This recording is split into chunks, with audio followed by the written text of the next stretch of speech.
പിന്നെ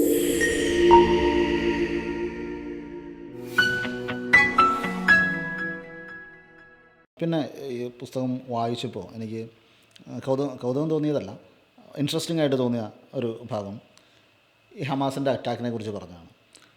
അതിൽ പറയുന്നത് ആ അറ്റാക്കിൻ്റെ ഒരു ബ്രൂട്ടാലിറ്റിയെ സംബന്ധിച്ച് ഞെട്ടലുളവാക്കിയെങ്കിലും ഈ അറ്റാക്ക് ഉണ്ടായതിൽ യാതൊരു ഞെട്ടലുണ്ടാക്കിയില്ല എന്നൊരു പ്രയോഗമുണ്ട്. അതെ. എന്താണ് അങ്ങനെ പറയാൻ കാരണം? അങ്ങനെ പറയാനുള്ള കാരണം ഇപ്പോൾ ഞാൻ ഈ ഒക്ടോബർ നമ്മളിതിനെ പുസ്തകത്തിന് വിളിക്കുന്നത് revenge of old west Asia എന്നുള്ള വിളിക്കാനുള്ള കാരണം തന്നെ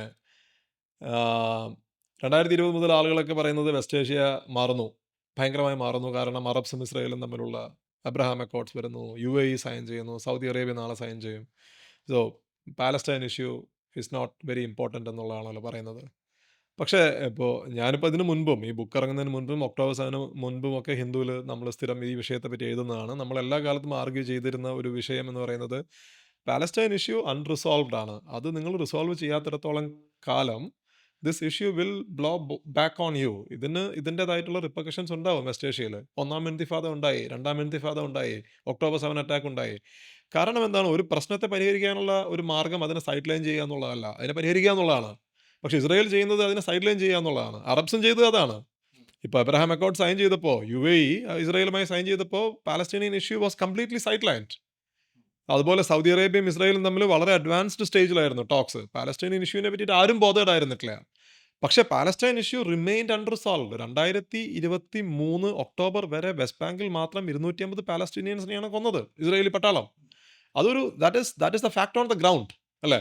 അപ്പോൾ ആ പ്രശ്നം നിങ്ങൾ അഡ്രസ്സ് ചെയ്തില്ലെങ്കിൽ അത് സ്വാഭാവികമായിട്ടും അതിൽ നിന്ന് ഭയങ്കര രീതിയിലുള്ള ഔട്ട്ബേഴ്സ് ഉണ്ടാവും. അത് വളരെ സ്വാഭാവികമാണ്. അപ്പോൾ അതുകൊണ്ടാണ് ഞാൻ പറഞ്ഞത്, അതായത് yes that violence shocked many people, but the fact that the violence happened that did not shock me.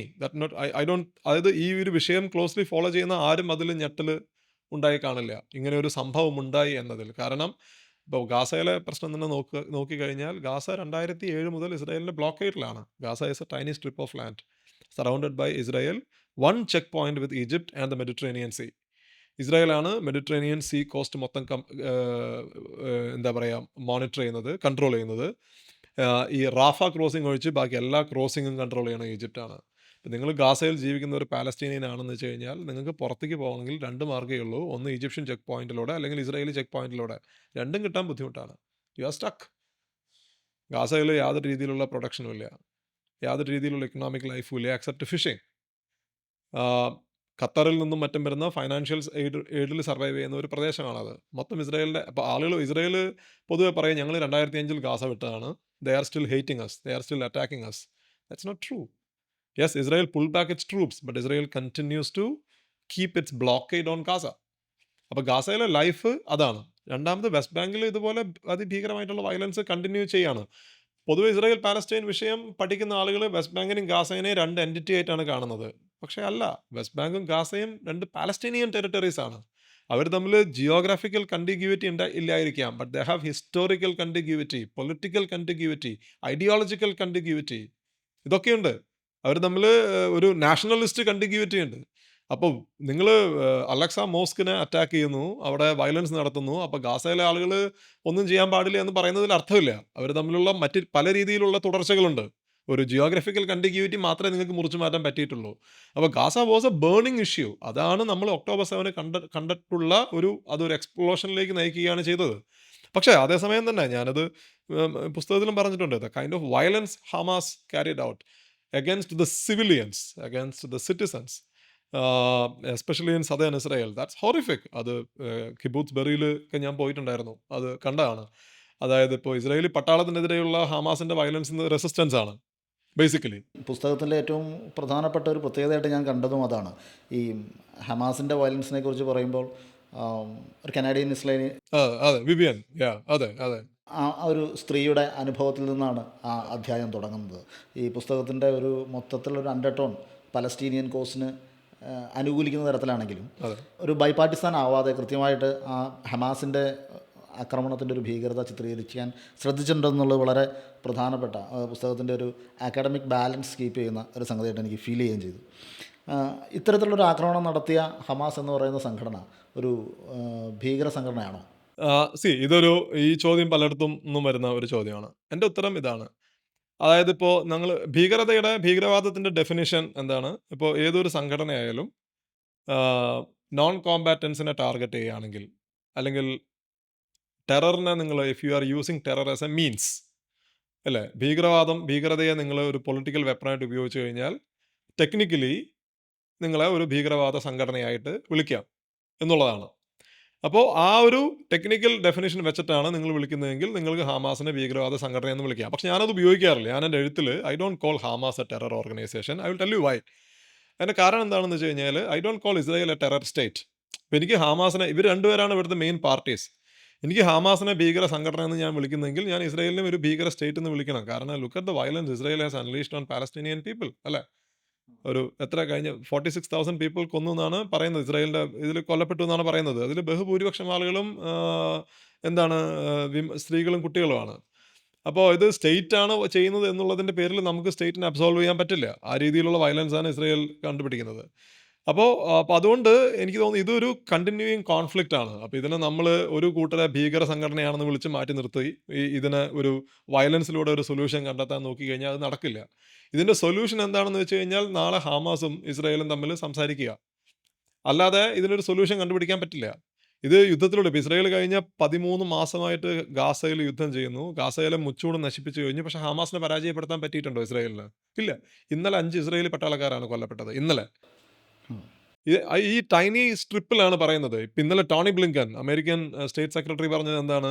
ഹമാസിന്റെ എത്ര സോൾജിയേഴ്സിനെയാണോ ഇസ്രായേൽ കൊന്നത് അത്രയും തന്നെ ആളുകളെ ഹമാസ് റിക്രൂട്ട് ചെയ്തിട്ടുണ്ടെന്നുള്ളതാണ്. Then what is the point of your war എന്നുള്ളതാണ് ഇസ്രായേലി പ്രൈം മിനിസ്റ്ററോട് നമ്മൾ ചോദിക്കേണ്ടത്. ഇസ്രായേൽ ഹമാസിനെ തോൽപ്പിക്കും, നശിപ്പിക്കും, തകർക്കും എന്ന് പറഞ്ഞിട്ടാണ് യുദ്ധത്തിന് പോയത്. ദേ ഹാവൻ ഡൺ ദാറ്റ്, അല്ലേ? അപ്പോൾ ഒരു കാലത്ത് ഇസ്രായേൽ PLOയെ ഭീകരവാദ മേർഡറസ് ആൻറ്റി സെമൈറ്റ്സ് എന്നാണ് മെനാക്കേം ബെഗിൻ PLOയെ വിളിച്ചത്, യാസർ അറാഫത്തിനെ വിളിച്ചത് 1970-കളിൽ. ഈ PLO ആയിട്ട് ഇസ്രായേലിന് സമാധാന കരാർ ഉണ്ടാക്കേണ്ടി വന്നിട്ടുണ്ട്.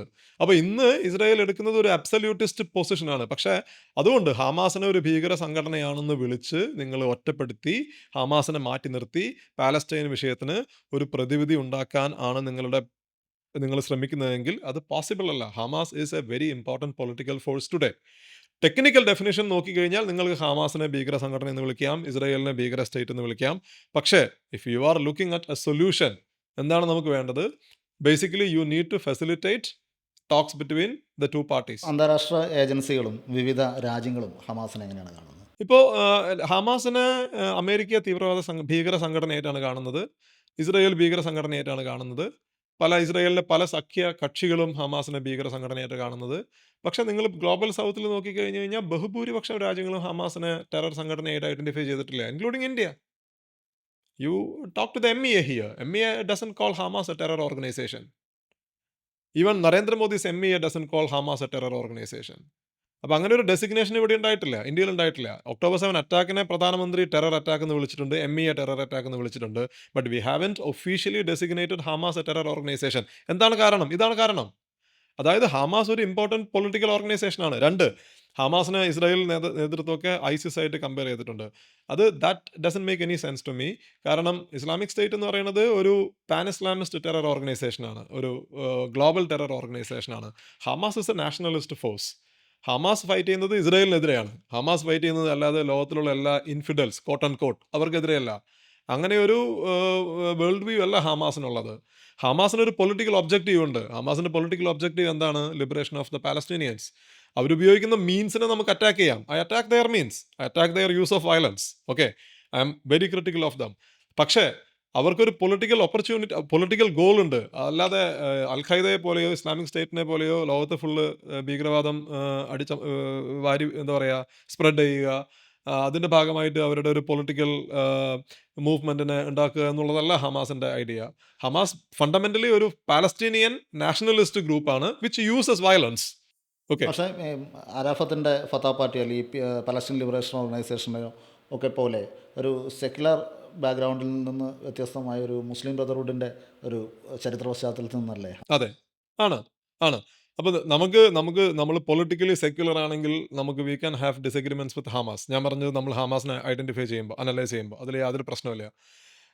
ഇപ്പോൾ ഹമാസ് ഒരു ഇസ്ലാമിസ്റ്റ് ഗ്രൂപ്പാണ്, ഇസ്ലാമിസ്റ്റ് പൊളിറ്റിക്കൽ ഐഡിയോളജിയാണ് ഹമാസിനുള്ളത്.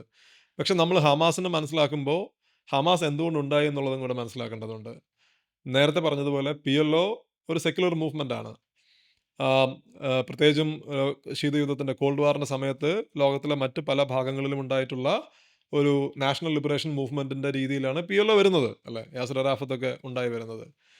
PLO ഞാൻ നേരത്തെ പറഞ്ഞതുപോലെ PLO made A huge compromise in 1993. പലരും ഇസ്രായേൽ പാലസ്റ്റീൻ വിഷയത്തെ പറ്റി പഠിക്കുന്ന പലരും ഇതിനൊരു ഇസ്രായേലിൻ്റെ പെർസ്പെക്റ്റീവിലൂടെയാണ് കാണുന്നത്.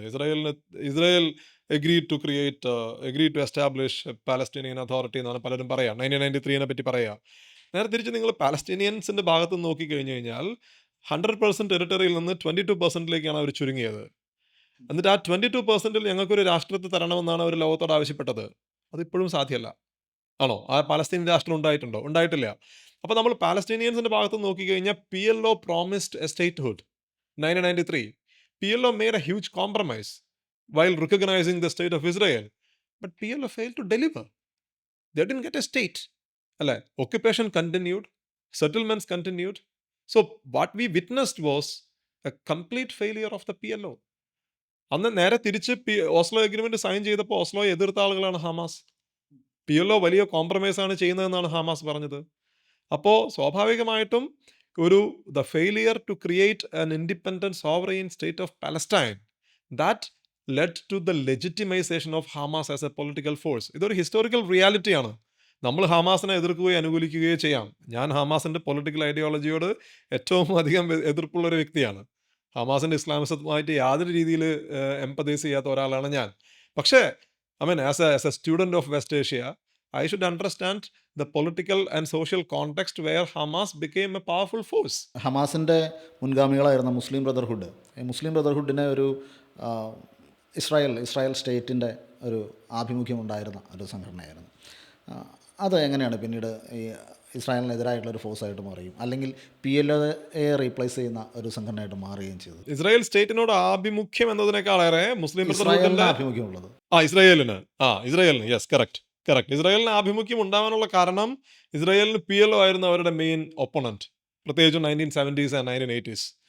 അപ്പോൾ അവർ PLO അവരുടെ പ്രധാനപ്പെട്ട ശത്രു ആയിരുന്നപ്പോൾ ഇസ്രായേലിൻ്റെ ഒരു സ്ട്രാറ്റജി എന്ന് പറയുന്നത് പാലസ്തീനിയൻ സൊസൈറ്റിയുടെ ഉള്ളിൽ ഒരു കൗണ്ടർ ഫോഴ്സിനെ ശക്തിപ്പെടുത്തുക. അപ്പോൾ PLOയുടെ ശക്തി ക്ഷയിക്കും എന്നുള്ളതായിരുന്നു ഇസ്രായേലിൻ്റെ ലോങ് ടൈം അപ്രോച്ച്. അതിൻ്റെ ഭാഗമായിട്ടാണ് അവർ ഈ ഹമാസിന് മുൻപ് ഇസ്ലാമിക് സെൻറ്റർ എന്നാണ് അറിയപ്പെട്ടിരുന്നത്. ഷെയ്ഖ് അഹമ്മദ് യാസിൻ ഗാസയിൽ ഉണ്ടാക്കിയ മൂവ്മെൻ്റാണ് Islamic centre. Sheikh Ahmed Yassin was a Muslim Brotherhood activist and leader അല്ലേ, he was an Islamist. Sheikh Ahmed Yassin ആയാലും റൻതിസി ആയാലും ഇവരൊക്കെയാണ് അന്നത്തെ ഇസ്ലാമിക് സെൻറ്ററിൻ്റെ നേതാക്കളായിരുന്ന ആളുകൾ. അവർ they were registered as a charity and the Israeli government had recognized them as a charity.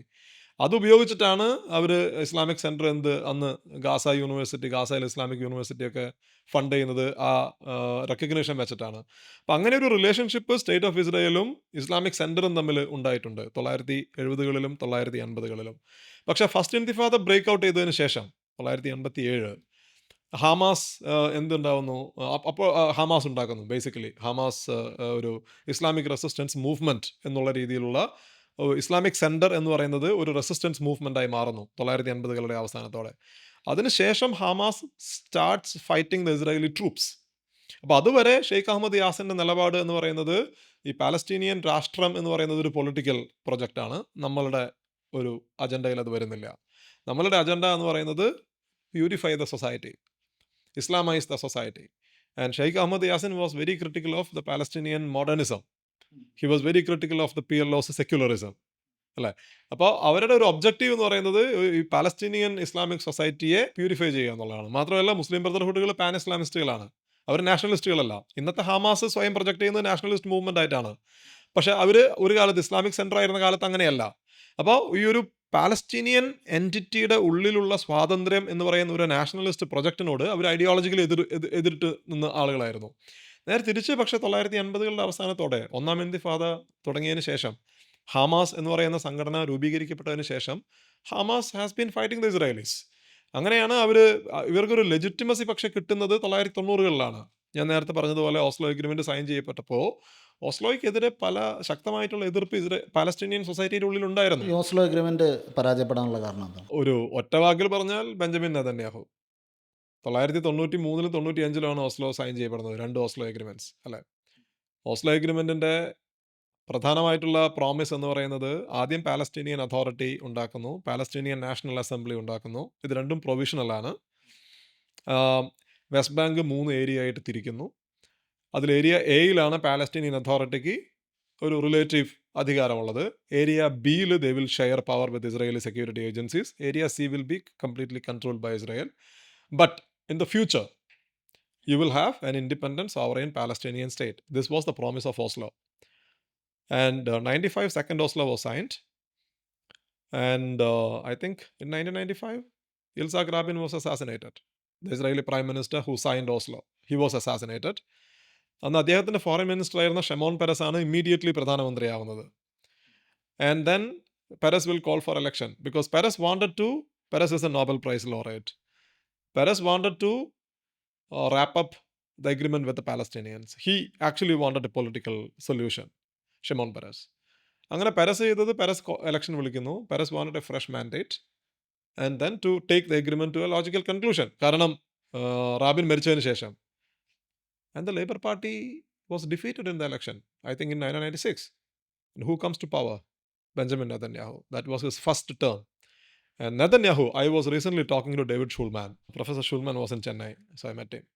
So David Schulman പറഞ്ഞത് Netanyahu has dedicated his life to 2 things. 1, prevention of a Palestinian state. Prevention of the emergence of a Palestinian state. 2, to prolong his own government. And these 2 are interlinked. എന്നാണ് അദ്ദേഹം പറഞ്ഞത്. അത് സത്യമാണ്. Netanyahu അദ്ദേഹത്തിൻ്റെ ആദ്യകാലം മുതൽ അദ്ദേഹത്തിൻ്റെ ഒരു ഡെഡിക്കേറ്റഡ് ഗോൾ എന്ന് പറയുന്നത് to prevent any kind of settlement to the Palestinian issue. And Netanyahu used Hamas's violence as an excuse to sink Oslo. See, ഇന്ന് നെതന്യാഹുവിൻ്റെ അല്ലെങ്കിൽ അദ്ദേഹത്തിൻ്റെ പൊളിറ്റിക്കൽ കോalitionൻ്റെ ഒരു ആർഗ്യുമെൻ്റ് എന്ന് പറയുന്നത് ഇന്ന് there is nobody to make peace with എന്നാണ്. കാരണം Hamas ശരിക്കും ഇസ്രായേലിലെ എക്സ്ട്രീം റൈറ്റ് വിങ് സയനിസ്റ്റുകളാണ് ഈ ഒരു പ്രധാനമന്ത്രിയെ വധിക്കുന്നതിലൂടെ അതെ ഓസ്ലോ പ്രോസസ്സിന് തുടക്കം വെച്ചത്. അതെ ഇപ്പോഴും അത് അവർ മറ്റൊരു പൊളിറ്റിക്കൽ ഫോഴ്സായിട്ട് ഭരണ സംവിധാനമായിട്ട് അതിനെ എതിർത്തുകൊണ്ടിരിക്കുന്നു.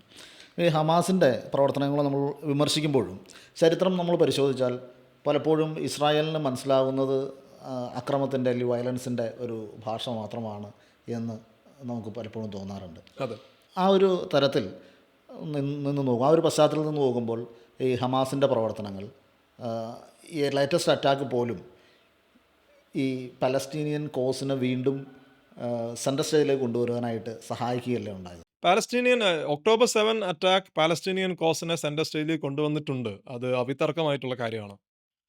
അതിന് പക്ഷേ വലിയ വില കൊടുക്കേണ്ടി വന്നിട്ടുണ്ട് 2 ഭാഗത്തുള്ള ആളുകളും. ഇസ്രായേൽ സൈഡിൽ നമ്മൾ നോക്കിക്കഴിഞ്ഞാൽ 1200 ആളുകളാണ് അന്ന് കൊല്ലപ്പെട്ടത് അല്ലേ. അതിൽ ബഹുഭൂരിപക്ഷം ആളുകളും സിവിലിയൻസ് ആണ്, നോൺ കോമ്പാറ്റൻസ് ആണ്. പാലസ്തീനിയൻ സൈഡിൽ നോക്കിക്കഴിഞ്ഞാൽ 46,000 ആളുകൾ, അത് കൺസർവേറ്റീവ് എസ്റ്റിമേറ്റ് ആണെന്നാണ് പറയുന്നത്. അതിനേക്കാളും 46,000 ആളുകൾ കൊല്ലപ്പെട്ടു. Some 10,000 people are missing. So more than 50,000 people were killed. അത് മാത്രമല്ല 1,00,000-ലധികം ആളുകൾ ഇഞ്ചേർഡ് ആണ്. ഗാസയിലെ മൊത്തം ആളുകൾ 2.3 million people have been displaced. They live in 10 cities. അപ്പോൾ വൻ രീതിയിലുള്ള വില പാലസ്തീനിയൻസും കൊടുക്കേണ്ടി വന്നിട്ടുണ്ട് ഇസ്രായേലിൻ്റെ ആക്രമണത്തിൻ്റെ ഭാഗമായിട്ട്. പക്ഷേ അതിൻ്റെ ഒരു റിസൾട്ട് എന്ന് പറയുന്നത് യെസ്, പാലസ്തീനിയൻ ഇഷ്യൂ ഇപ്പോൾ വീണ്ടും വെസ്റ്റ് ഏഷ്യയുടെ ഒരു സെൻട്രൽ സ്റ്റേജിലേക്ക് വന്നിട്ടുണ്ട്. അതിനെ ഇതായിരുന്നില്ല ഒക്ടോബർ 7 മുമ്പുള്ള അവസ്ഥ. അപ്പോൾ ആ ഒരു മാറ്റം എന്ന് പറയുന്നത് വളരെ പ്രധാനപ്പെട്ടതാണ്. പിന്നെ നമുക്ക് പറഞ്ഞു പോകേണ്ട ഒരു കാര്യം, ഇതൊരു ഇൻ്റർനാഷണൽ ജിയോ പൊളിറ്റിക്സിൻ്റെ ഭാഗമായിട്ട് നിൽക്കുന്ന ഒരു വിഷയം കൂടിയാണ്. അതിൻ്റെ അകത്ത് അമേരിക്കയുടെയും അറബ് രാജ്യങ്ങളുടെയും അല്ലെങ്കിൽ ജോർദൻ്റെയും സിറിയൻ്റെയൊക്കെ ഒരു സമീപനം, അവരുടെ ഒരു ഇൻഡിവിജ്വൽ താല്പര്യങ്ങൾ സംരക്ഷിക്കുക എന്നതിനപ്പുറത്തേക്ക് ഈ പലസ്തീൻ വിഷയം പ്രധാനമായൊരു സംഗതിയായിട്ട് എടുക്കാൻ ഇപ്പോൾ അറബ് രാജ്യങ്ങൾ പോലും തയ്യാറാകുന്നില്ല എന്നുള്ളൊരു സാഹചര്യമുണ്ട്. അപ്പോൾ ഈ ഒക്ടോബർ 7 അറ്റാക്കിന് ശേഷം ഈ അന്താരാഷ്ട്ര നയതന്ത്ര രംഗത്ത് ഈ പലസ്തീൻ വിഷയത്തിന് അനുകൂലമായിട്ടുള്ളൊരു മാറ്റമോ അല്ലെങ്കിൽ എന്ത് മാറ്റമാണ് അത് ഉണ്ടാക്കാൻ പോകുന്നതെന്ന്? ഫണ്ടമെൻ്റലി ഈ രാജ്യങ്ങളെല്ലാം അവരുടേതായിട്ടുള്ള അറബ് രാജ്യങ്ങളായാലും അമേരിക്കയിലും അതുപോലെ മറ്റ് രാജ്യങ്ങളും ഗ്ലോബൽ സൗത്തിലെ രാജ്യങ്ങളായാലും എല്ലാം അവരുടേതായിട്ടുള്ള നാഷണൽ ഇൻട്രസ്റ്റ് വെച്ചിട്ടാണ് അവരൊക്കെ നിലപാടുകൾ എടുക്കുന്നത്. പക്ഷെ ഒക്ടോബർ 7 ശേഷം നമ്മളിപ്പോൾ അറബ് രാജ്യങ്ങൾ നമ്മൾ ഓരോരുത്തരുടെ അടുത്ത് നോക്കിക്കഴിഞ്ഞാൽ അമേരിക്കയുടെ കാര്യം നോക്കിക്കഴിഞ്ഞാൽ അമേരിക്ക ഇസ്രായേലിനെ സമ്പൂർണ്ണമായി പിന്തുണയ്ക്കുകയാണ് ബൈഡൻ അഡ്മിനിസ്ട്രേഷൻ ചെയ്തത്. പക്ഷേ എന്നാൽ ഈ ബാൽഫർ ഡിക്ലറേഷൻ്റെ സമയത്തും ഒക്കെ ഉണ്ടായിട്ടുള്ള കമ്മ്യൂണിക്കേഷൻസിലെല്ലാം ഈ നോൺ ജ്യൂസിൻ്റെ സിവിൽ റൈറ്റ്സിനെ കുറിച്ചും പൗരാവകാശങ്ങളെക്കുറിച്ചും മറ്റ് മതപരമായ അവകാശങ്ങളെക്കുറിച്ചും വിശ്വാസപരമായ അവകാശങ്ങളെക്കുറിച്ചുള്ളൊക്കെ പരാമർശങ്ങൾ കാണാം. അത് സംരക്ഷിച്ചുകൊണ്ടുള്ള ഒരു രാഷ്ട്രമാണ്. പിന്നീട് ഒരിക്കലും ഈ നോൺ ജ്യൂസിൻ്റെ അവകാശങ്ങളെക്കുറിച്ച് ഈ രാജ്യങ്ങൾ സംസാരിച്ച് കണ്ടിട്ടുമില്ല. അതൊരു ഉണ്ടാക്കുന്ന ഒരു ധാർമ്മിക പ്രശ്നമുണ്ടല്ലോ, ഒരു മോറൽ ഡൈലമ ഉണ്ടല്ലോ. അത് ഈ രാജ്യങ്ങളിൽ ഒരു അഭിപ്രായത്തിന് മാറ്റം സംഭവിക്കാൻ, അല്ലെങ്കിൽ പൊതുജനാഭിപ്രായത്തിലെ വരുന്ന മാറ്റത്തിലൂടെ നിലപാടുകളിൽ മാറ്റം വരാനുള്ള ഒരു സാധ്യതയ്ക്ക് മതിൽ തുറക്കുന്നുണ്ടോ? ഒരു പരിധിവരെ നമ്മൾ പറയുക എന്താണ്, ഈ ഗവൺമെൻറ്റ്സിന് they have to listen to the street എന്ന് നമുക്ക് പറയാം. പക്ഷെ നമ്മൾ വെസ്റ്റേൺ സൊസൈറ്റിയിൽ നോക്കിക്കഴിഞ്ഞ് കഴിഞ്ഞാൽ ആ രീതിയിലുള്ള ഒരു മാറ്റം ഇപ്പോൾ അമേരിക്കയിലായാലും പല യൂറോപ്യൻ യൂണിവേഴ്സിറ്റികളിലായാലും ഒറ്റപ്പെട്ട പ്രൊട്ടസ്റ്റുകൾ കണ്ടു എന്നതിനപ്പുറത്തേക്ക് അതിനെ വൻ രീതിയിലുള്ള ഗവൺമെൻറ്റിൻ്റെ ഒരു നിലപാടിനെ മാറ്റുന്ന രീതിയിലുള്ള ഒരു പ്രഷർ നമ്മൾ എവിടെയും തന്നെ കാണുന്നില്ല. ഉദാഹരണത്തിന് ബ്രിട്ടൻ ഭരിക്കുന്നത് ഇന്ന് ലേബർ പാർട്ടി ഗവൺമെൻറ്റാണ്. ലേബർ പാർട്ടിയുടെ നിലപാട് നോക്കൂ. Labour party is more pro Israel than the Conservatives. അതാണ് സ്റ്റാമറുടെ ഇപ്പോഴത്തെ നിലപാട് നോക്കൂ. എന്തെങ്കിലും വ്യത്യാസം വന്നിട്ടുണ്ടോ? ഒരു വ്യത്യാസവും വന്നിട്ടില്ല. അമേരിക്കയിൽ നിങ്ങൾ റിപ്പബ്ലിക്കൻസും ഡെമോക്രാറ്റ്സും നോക്കൂ. ഒരു ഡെമോക്രാറ്റിക് പ്രസിഡൻ്റാണ് അമേരിക്കയിൽ ഇരിക്കുന്നത്. അദ്ദേഹം പ്രസിഡന്റ് ആയിരുന്ന സമയത്ത് human rights will be the centre of Americas foreign policy എന്ന് പറഞ്ഞ അധികാരത്തിൽ വന്ന ആളാണ് ജോ ബൈഡൻ. അദ്ദേഹത്തിൻ്റെ നേതൃത്വത്തിലാണ് നമ്മൾ ഈ പറഞ്ഞ 46,000 ആളുകളെ ഇസ്രായേൽ എന്ന് പറഞ്ഞാൽ അമേരിക്കയുടെ ഏറ്റവും പ്രധാനപ്പെട്ട സഖ്യകക്ഷിയാണ് യുദ്ധത്തിൽ കൊല്ലുന്നത്. അത് അമേരിക്കൻ വെപ്പൺസ് വെച്ചിട്ടാണ്. ഈ ഘട്ടത്തിൽ ഈ യുദ്ധത്തിൻ്റെ ഒരു ഘട്ടത്തിൽ പോലും ബൈഡൻ ഒരു സ്ട്രോങ് ആയിട്ടുള്ള ഒരു നിലപാട് ഇസ്രായേലിനെതിരെ എടുത്തിട്ടില്ല. ഇത് അമേരിക്കയുടെ പണ്ടത്തെ പ്രസിഡന്റുമാർ എടുത്തിട്ടുണ്ട്. ഉദാഹരണത്തിന് സോയസ് യുദ്ധത്തിൻ്റെ സമയത്ത് പ്രസിഡന്റ് ഐസൻഹോവർ പറഞ്ഞിട്ടുണ്ട് ഇസ്രായേലിന് യുദ്ധം നിർത്തിയില്ല, സൈനായിൽ നിന്ന് പിൻവാങ്ങിയില്ലെങ്കിൽ ഇസ്രായേലിലേക്കുള്ള സപ്ലൈസ് നിർത്തിവെക്കും. അന്ന് ഗ്രെയിൻസ് ഫുഡ് സപ്ലൈസ് ആയിരുന്നു, നിർത്തിവെക്കുമെന്ന് പറഞ്ഞിട്ടുണ്ട്. 1982 Reagan 83 is right wing president. Reagan പറഞ്ഞിട്ടുണ്ട് stop the Beirut bombing, if not I will cut off supplies എന്ന് പറഞ്ഞു, military supplies. And actually they had to stop, they had to pull back from Beirut 82-83 കാലഘട്ടത്തിൽ. പിന്നീട് രണ്ടാം ഇൻതിഫാദയുടെ കാലത്ത് president George W Bush, ഒന്ന് ആലോചിച്ച് നോക്കണം, ഇറാഖിനെ അറ്റാക്ക് ചെയ്ത ജോർജ് ഡബ്ല്യു ബുഷ്, അന്ന് ഏരിയൽ ഷാരോൺ ആയിരുന്നു ഇസ്രായേലിലെ പ്രധാനമന്ത്രി. Sharon asked Bush to end the military operation, Bush asked Sharon to stop the military operation in the West Bank. അതിനുശേഷം ഇറ്റ്സ് ഓൺ ദ റെക്കോർഡ് അന്നത്തെ നാഷണൽ സെക്യൂരിറ്റി അഡ്വൈസർ ആയിരുന്ന അവരുടെ woman Condoleezza Rice പറഞ്ഞിട്ടുണ്ട് that if the president ask you to pull back, you pull back. അതാണ് George Bush junior പറഞ്ഞിട്ടുള്ളത്. ബൈഡൻ്റെ അഡ്മിനിസ്ട്രേഷൻ്റെ, ബൈഡൻ്റെ അടുത്തുനിന്നോ Jake സള്ളിവൻ്റെ അടുത്തുനിന്നോ അല്ലെങ്കിൽ Tony ബ്ലിങ്കൻ്റെ അടുത്തുനിന്നോ നിങ്ങൾ ആ രീതിയിലുള്ള എന്തെങ്കിലും ഒരു സ്റ്റേറ്റ്മെൻറ്റ് കണ്ടിട്ടുണ്ടോ? കണ്ടിട്ടില്ല.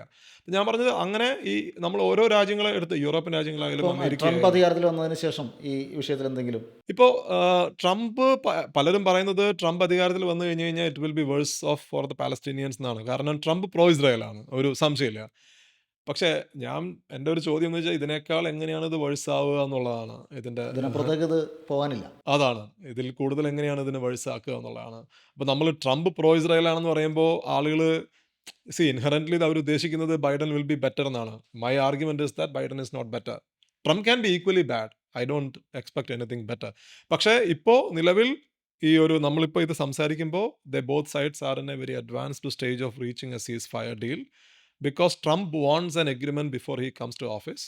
And Trump is also, apparently, Arab officials പറയുന്നത് Trump is also putting pressure on Netanyahu. And Biden's Tony Blinken and his team are helping with the negotiations. Egyptians are involved, Qataris are involved. അപ്പോൾ ഒരു truce, ഒരു സീസ് fire agreement is possible at this point of time. ഈ ട്രംപിൻ്റെ പ്രസിഡൻസിയുടെ ഒരു കാലഘട്ടത്തിൽ ഈ അന്താരാഷ്ട്ര സംഘർഷങ്ങളിലേക്ക് കൂടുതൽ അമേരിക്ക തലവെച്ച് കൊടുക്കാതിരിക്കാനുള്ളൊരു താല്പര്യം പുള്ളി എടുത്തിട്ടുണ്ടായിരുന്നു. അതിൻ്റെ ഒരു പ്രതിഫലനം ഈ വിഷയത്തിൽ ഉണ്ടാവാൻ സാധ്യതയുണ്ടോ? അതായത് ഇപ്പോൾ ട്രംപിൻ്റെ കാലത്ത്, ട്രംപാണ് സമീപകാലത്ത് അമേരിക്കയെ ഒരു യുദ്ധം പോലും തുടങ്ങാത്ത ഒരു പ്രസിഡന്റ് എനിക്ക് തോന്നുന്നു. ദീർഘകാലത്തെ നമ്മൾ നോക്കിക്കഴിഞ്ഞാൽ ട്രംപിന് മുമ്പ് ഒബാമ, ലിബിയ. ട്രംപിൻ്റെ ഒരു പോളിറ്റിക്സും ഒരു റൈറ്റ് വിങ് ഐഡിയോളജിയൊക്കെ വെച്ച് നോക്കുമ്പോൾ നമ്മൾ പ്രതീക്ഷിക്കാത്ത ഒരു കാര്യമാണ്. അതിന്റെ കാരണം എന്ന് വെച്ച് കഴിഞ്ഞാൽ ഇവര് ഈ അമേരിക്കയിലെ ലിബറൽ ഇന്റർനാഷണലിസ്റ്റുകൾ നടത്തിയിട്ടുള്ള യുദ്ധത്തിന്റെ ഭാഗമായിട്ട് അമേരിക്കയിലുള്ളിൽ വൻ രീതിയിലുള്ള ഒരു ബാക്ക്ലാഷ്, സോഷ്യൽ ബാക്ക്ലാഷ് ഉണ്ടാവുന്നുണ്ട്. അപ്പോൾ അതിന്റെ ഭാഗമായി അമേരിക്കയിലെ ബേസിക്കലി അമേരിക്കയിലെ റൈറ്റ് വിങ്ങേഴ്സ് ആണ്. ഇപ്പോൾ ട്രംപ് അല്ലെങ്കിൽ ജെ.ഡി. വാൻസ് അതുപോലെയുള്ള അമേരിക്കൻ റൈറ്റ് വിങ്ങേഴ്സ് ആണ്, നമ്മൾ ഈ പോപ്പുലിസ്റ്റുകൾ എന്ന് വിളിക്കുന്ന ആളുകളാണ് ഈ ഒരു ആന്റി എക്സ്പാൻഷനിസ്റ്റ് പൊസിഷൻ എടുക്കുന്നത്. അവർ പറയുന്നത് America should take care of itself instead of going to war abroad എന്നുള്ള. അപ്പോൾ അങ്ങനെ ഒരു ഇപ്പോൾ ട്രംപിനായാലും ട്രംപിൻ്റെ ബേസ് എന്ന് പറയുന്നത് that is against these for ever wars അമേരിക്കയുടെ. അങ്ങനെ ഒരു നിലപാട് അവരെടുക്കുന്നു. പക്ഷേ അതുകൊണ്ട് നമുക്ക് പറയാൻ പറ്റില്ല. കാരണം ട്രംപ് തന്നെയാണ് കഴിഞ്ഞ സമയത്ത് അധികാരത്തിലിരുന്ന സമയത്ത് ഇറാൻ ന്യൂക്ലിയർ ഡീൽ തകർത്ത് കളഞ്ഞ ആൾ. അപ്പോൾ അതാണ് അത് സത്യത്തിൽ വെസ്റ്റ് ഏഷ്യയിലെ പ്രതിസന്ധിയെ കൂടുതൽ കലുഷമാക്കുകയാണ് ചെയ്തത് ട്രംപിൻ്റെ സമയത്ത്. അപ്പോൾ ട്രംപ് പുതിയ യുദ്ധം തുടങ്ങിയിട്ടില്ല എന്നുള്ളത് നേരാണ്. പക്ഷേ Trump is basically a bundle of contradictions. ഏത് രീതിയിലാണ് അമേരിക്കൻ ഫോറിൻ പോളിസി പോവുക എന്ന് നമുക്ക് പ്രെഡിക്റ്റ് ചെയ്യാൻ ബുദ്ധിമുട്ടാണ്. Trump is also very pro Israeli. പക്ഷേ ശരിയാണ്, ട്രംപിൻ്റെ ഒരു ബേസ് അല്ലെങ്കിൽ ട്രംപിൻ്റെ ഒരു ഇൻഹറൻറ്റ് അപ്രോച്ച് എന്ന് പറയുന്നത് അമേരിക്ക പുതിയ വലിയ യുദ്ധങ്ങൾ തുടരരുത്, അതിന് പകരം America has to take care of itself എന്നുള്ള ഒരു അപ്രോച്ച് ട്രംപിനുണ്ട്. ഇപ്പോൾ അത് യുക്രൈൻ്റെ കാര്യത്തിലായാലും ട്രംപ് പറയുന്നത് യുദ്ധം അവസാനിപ്പിക്കണം എന്നാണല്ലോ. ബൈഡൻ പറയുന്നത് Ukraine has to fight till the last Ukrainian എന്നുള്ളതാണ്. അപ്പോൾ അങ്ങനെ ഒരു ഡിഫറൻസ് ഇവർ തമ്മിലുണ്ട്. പക്ഷേ ഏത് ഡയറക്ഷനിലാണ് ട്രംപിൻ്റെ ഫോറിൻ പോളിസി പോവുക എന്നുള്ളത് നമ്മൾ കാത്തിരുന്ന് കാണണം. I think it is wise not to make any prediction. അതുപോലെ തന്നെ നമ്മൾ ഈ പശ്ചിമേഷ്യയിലെ സംഘർഷത്തെക്കുറിച്ചാണെങ്കിലും മറ്റേത് യുദ്ധത്തെക്കുറിച്ചാണെങ്കിലും പറയുമ്പോൾ അമേരിക്കൻ അഡ്മിനിസ്ട്രേഷനെ കൺട്രോൾ ചെയ്യുന്ന ഒരു മിലിറ്ററി ഇൻഡസ്ട്രിയൽ കോംപ്ലക്സിനെ കുറിച്ച് പറയാറുണ്ട്. ഈ പുസ്തകത്തിലും ജസ്റ്റ് ഒരു പാസിംഗ് റിമാർക്കായിട്ട് അത് പറഞ്ഞു പോയിട്ടുണ്ട്. അതിൻ്റെ സ്വാധീനം എത്രത്തോളം ഉണ്ട് ഈ? It's very powerful. അത് നമ്മളാരുമല്ല, അത് ഐസനോവറാണ് പറഞ്ഞത്. അമേരിക്കയിൽ ഒരു മിലിറ്ററി ഇൻഡസ്ട്രിയൽ കോംപ്ലക്സ് ഉണ്ടെന്ന്. ഐസനോവർ രണ്ടാം ലോക മഹായുദ്ധ കാലത്ത് ഒരു ജനറൽ ആയിരുന്നു. അദ്ദേഹം പിന്നീട് അമേരിക്കൻ പ്രസിഡന്റ് ആയിരുന്നു. അല്ലേ, റൂസ്വെൽറ്റിന് ശേഷം പ്രസിഡന്റ് ആയിരുന്ന ആളാണ് ഐസനോവർ. ഐസനോവറാണ് പറഞ്ഞത് അമേരിക്കയിൽ ഒരു മിലിറ്ററി ഇൻഡസ്ട്രിയൽ കോംപ്ലക്സ് ഉണ്ട് എന്നുള്ളത്. അപ്പോൾ നമ്മൾ we have to take him very seriously. I think when a former American president says this. Military industrial complex ഉണ്ട്, വളരെ പവർഫുൾ ആണ്. അമേരിക്കയിൽ ഒരു ഇസ്രായേലി ലോബി ഉണ്ട്. Israeli lobby is also very powerful. അപ്പോൾ അതുകൊണ്ടാണ് ഇസ്രായേൽ അമേരിക്കയിൽ ഒരു ബൈപാർട്ടിസൺ ഇഷ്യൂ ആവുന്നത്. ഏത് പ്രസിഡന്റ് വന്നാലും ഇസ്രായേലിനെതിരെ അമേരിക്കൻ ഗവൺമെൻറ് നിലപാടെടുക്കാത്തതിൻ്റെ ഒരു പ്രധാനപ്പെട്ട കാരണം ലോബി ഈസ് വെരി പവർഫുൾ. അതുപോലെ American foreign policy is always very aggressive. ഒരു യുദ്ധോത്സുകമായിട്ടുള്ള ഫോറിൻ പോളിസിയാണ് അമേരിക്കയുടെ. നിങ്ങൾ നോബൽ സമ്മാനം കിട്ടിയ ആളാണ് ഒബാമ. ലിബിയയെ നശിപ്പിച്ച ആളാണ് ഒബാമ, അല്ലേ. ജോർജ് ബുഷിനെ നോക്കുക, ഇറാഖ്, അഫ്ഗാനിസ്ഥാൻ. ജോർജ് ബുഷിന് മുമ്പ് വന്നിട്ടുള്ള ക്ലിൻ്റൺ, യൂഗോസ്ലാവിയ, ബോസ്നിയ. ക്ലിൻ്റന് മുമ്പ് വന്നിട്ടുള്ള George Bush senior, south American countries. അതുപോലെ തന്നെ ഒന്നാം ഇറാഖ് യുദ്ധം. അദ്ദേഹത്തിന് മുമ്പ് വന്നിട്ടുള്ള റീഗൻ. അതായത് എൻഡ്ലെസ് ലിസ്റ്റാണ്. അമേരിക്കയിൽ യുദ്ധം ചെയ്യാത്ത പ്രസിഡന്റുമാരില്ലെന്ന് തന്നെ പറയാം. എന്തുകൊണ്ടാണ്? രാജ്യങ്ങളെ നശിപ്പിക്കുക എന്ന് മാത്രമല്ല, ആ പ്രദേശത്ത് മുഴുവൻ ഡീസ്റ്റെബിലൈസ് ചെയ്യുന്ന രീതിയിൽ അത് ഈ മൗലികവാദികൾക്കും തീവ്രവാദികൾക്കും ആ പ്രദേശത്തെ വിട്ടുകൊടുക്കുക എന്നൊരു ഫലം കൂടി അമേരിക്ക. ഇപ്പം ഇസ്രായേലിൻ്റെ കാര്യം തന്നെ എടുത്താൽ, പലസ്തീൻ്റെ വിഷയം തന്നെ എടുത്താൽ, PLO പോലൊരു സെക്കുലർ ഫോഴ്സിന് പകരമായിട്ട് അവിടെ ഹമാസ് വരുന്നു. ഇറാഖിൽ എന്തു പറഞ്ഞാലും സെക്യുലറായിരുന്ന ഒരു പ്രസിഡന്റ് മാറുന്നു. അഫ്ഗാനിസ്ഥാനിൽ നടത്തിയ ഇടപെടലുകളുടെ ഭാഗമായിട്ട് അവിടെ ഒരു മുജാഹിദീൻ വരുന്നു, പിന്നീട് താലിബാൻ വരുന്നു. അത്ര ഏറ്റവും ഒടുവിലിപ്പോൾ സിറിയയിൽ നടക്കുന്ന കാര്യങ്ങൾ. അതിലേക്ക് കിടക്കുന്നതിന് മുമ്പ് ഈ ഇസ്രായേൽ ഇറാൻ ബന്ധം അത് വളരെ സൂക്ഷ്മമായി നമ്മൾ പരിശോധിക്കേണ്ട ഒരു വിഷയമാണെന്ന് എനിക്ക് തോന്നുന്നു. നമ്മൾ പൊതുവെ ചർച്ചയിൽ വിരുദ്ധ ധ്രുവങ്ങളിൽ നിൽക്കുന്ന രാജ്യങ്ങളെന്ന് കാണുമ്പോഴും ഇസ്രായേലും ഇറാനും തമ്മിൽ വളരെ അടുത്ത സൗഹൃദം ഉണ്ടായിരുന്ന ഒരു കാലഘട്ടത്തെക്കുറിച്ച് പൊതുവെ ജനങ്ങൾക്ക് അറിയില്ല. അതൊന്ന് വിശദീകരിക്കാമോ? 1979 മുൻപ് ഇറാൻ ഷായുടെ നേതൃത്വത്തിലായിരുന്ന സമയത്ത് ഇസ്രായേലും ഇറാനും തമ്മിൽ വളരെ അടുത്ത ബന്ധമായിരുന്നു എന്ന് മാത്രമല്ല, 1978 അന്ന് ഇസ്രായേലും ഇറാനും തമ്മിൽ ഒരു എഗ്രിമെൻറ്റ് സൈൻ ചെയ്യുന്നുണ്ട്. ആ എഗ്രിമെൻ്റ് അനുസരിച്ചിട്ട് Israel promise to make nuclear missiles for Iran. ഇന്ന് നമുക്ക് ചിന്തിക്കാൻ പറ്റില്ല. ഇന്ന് ഇസ്രായേലിൻ്റെ ഏറ്റവും വലിയ ഫോറിൻ പോളിസി ഗോൾ എന്ന് പറയുന്നത് to stop Iran from going nuclear എന്നുള്ളതാണ്. അതിനുവേണ്ടി അവർ യുദ്ധം ചെയ്യാൻ പോലും തയ്യാറാണ്. 1978 ഇസ്രായേൽ ഇറാന് വേണ്ടിയിട്ട് ന്യൂക്ലിയർ മിസൈൽസ് ഉണ്ടാക്കാമെന്ന് അവരൊരു ജോയിൻറ്റ് പ്രൊഡക്ഷൻ ഫെസിലിറ്റി പ്ലാൻ ചെയ്തിട്ടുണ്ടായിരുന്നു. ഇറാൻ്റെ ഒരു ന്യൂക്ലിയർ പ്രൊഡക്ഷൻ തുടങ്ങുന്നത് ഇസ്രായേലുമായുള്ള സഹകരണത്തിൽ. അതെ. കാരണം അന്ന് ഇറാൻ കണ്ടത് അറബ് രാജ്യങ്ങളാണ് ഇറാൻ്റെ ഏറ്റവും വലിയ ശത്രുക്കളായി കണ്ടത്. ഇസ്രായേലും എന്ന അറബ് രാജ്യങ്ങളാണ് അവരുടെ വലിയ ശത്രുക്കളായിട്ട് കാണുന്നത്. അപ്പോൾ ഇറാനും ഇസ്രായേലും തമ്മിൽ ഒരു വൻ രീതിയിലുള്ള ഒരു കമ്മ്യൂണിക്കേഷൻ ഉണ്ടായിരുന്നു. മാത്രമല്ല, Iran under Shah was an American alloy. അമേരിക്കയുടെ വെസ്റ്റ് ഏഷ്യയിലെ 2 പില്ലേഴ്സ്, ഫോറിൻ പോളിസി പില്ലേഴ്സ് എന്ന് പറയുന്നത് ഇറാനും അതുപോലെ ഇസ്രായേലും ആയിരുന്നു. അപ്പോൾ ആ ഒരു ഗ്രേറ്റ് പവർ കോർഡിനേഷനും അവർ തമ്മിലുണ്ടായിരുന്നു. പക്ഷേ ഷായുടെ ഗവൺമെൻറ് വീഴുന്നു 979 ഫെബ്രുവരി. പകരം മുല്ലാസ് അധികാരം പിടിച്ചെടുക്കുന്നു.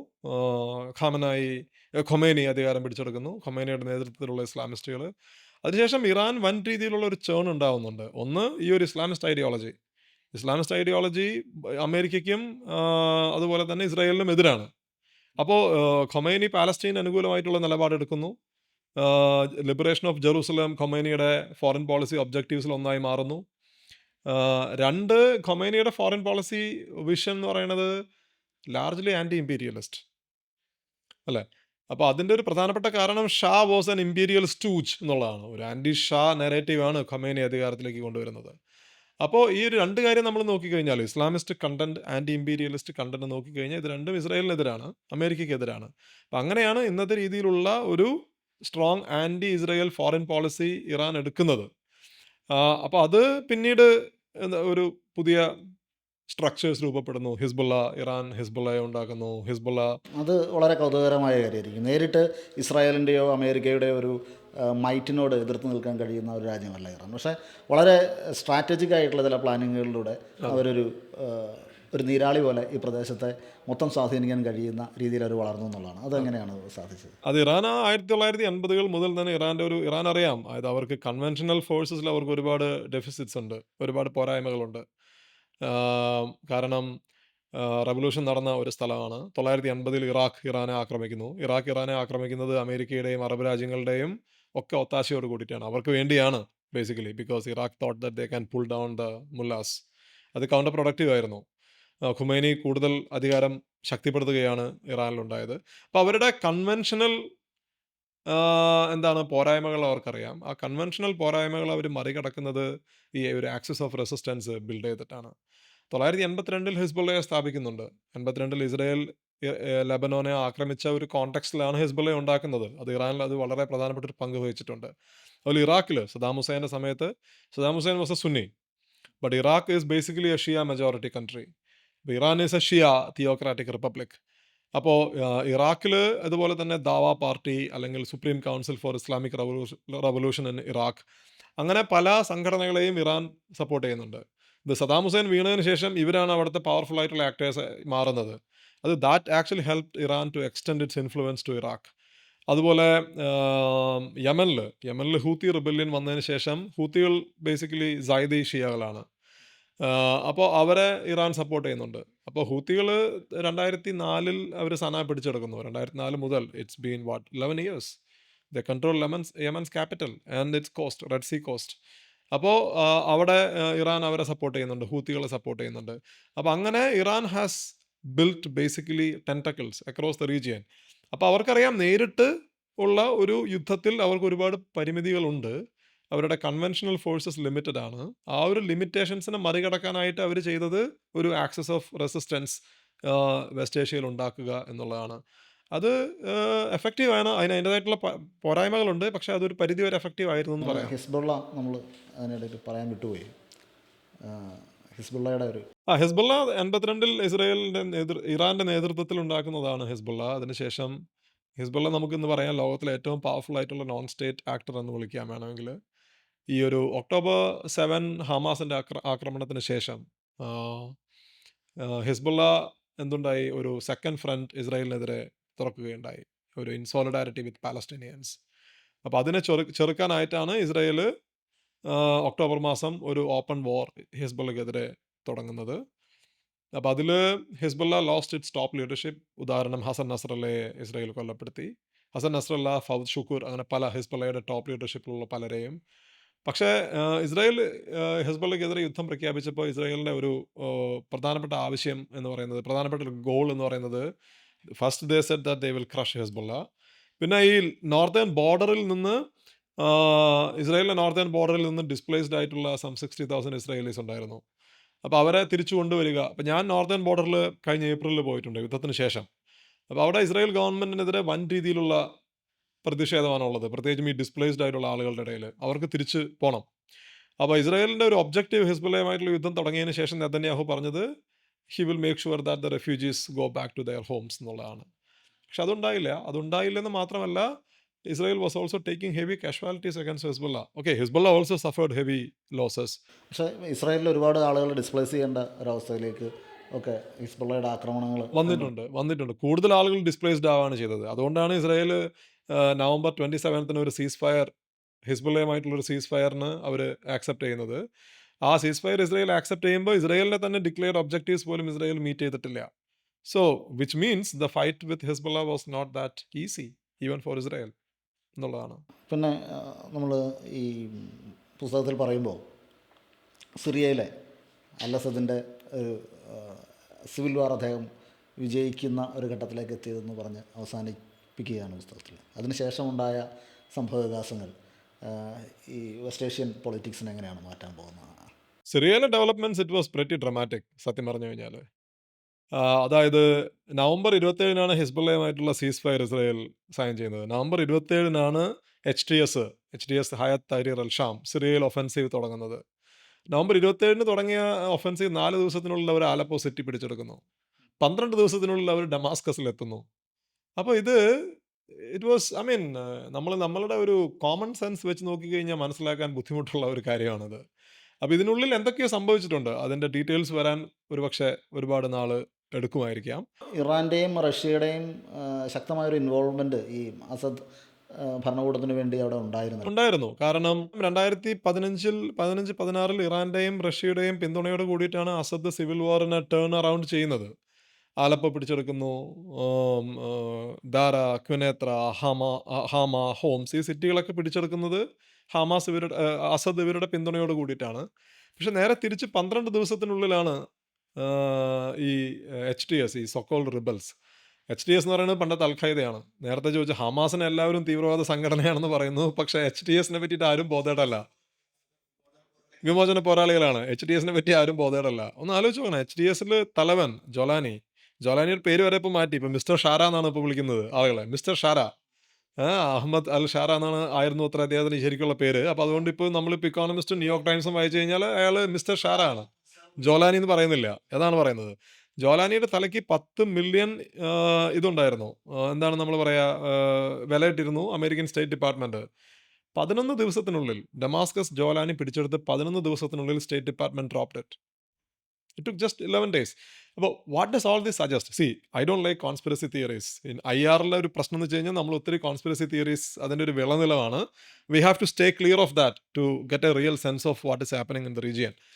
പക്ഷേ ഈ ഒരു എച്ച് ടി എസിൻ്റെ ഒരു ഡ്രമാറ്റിക് റൈസ്, അതുപോലെ the pace with which the dropped the bounty on Jolani's head, the way he is being normalized in Western media, all suggest that HTS was getting support from somebody. It could be Turkey.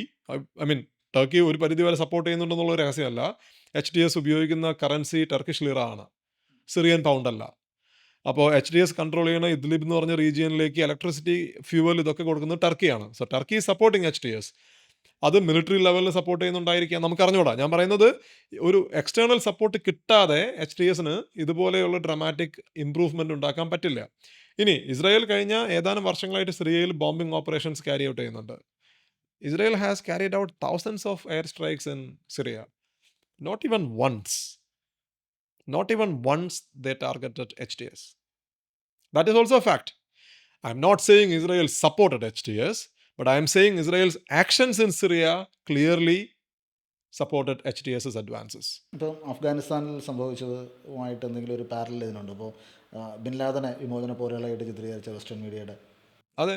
അപ്പോൾ സിറിയയിൽ എന്തുണ്ടാവും എന്നുള്ളത് കാത്തിരുന്ന് നമുക്ക് കാണേണ്ടി വരും. കാരണം yes, അഫ്ഗാനിസ്ഥാനിൽ സംഭവിച്ചതും സിറിയയിൽ സംഭവിക്കുന്നതും തമ്മിൽ ഒത്തിരി പാരലൽസ് ഉണ്ടെന്ന് ഞാൻ പറയൂ. കാരണം അഫ്ഗാനിസ്ഥാനിൽ സോവിയറ്റ്സിനും കമ്മ്യൂണിസ്റ്റുകൾക്കും എതിരെ അവിടെ മുജാഹിദീനെ ആദ്യം സപ്പോർട്ട് ചെയ്യുന്നത് അമേരിക്കയും പാകിസ്ഥാനും സൗദി അറേബ്യയും ചേർന്നിട്ടാണ്.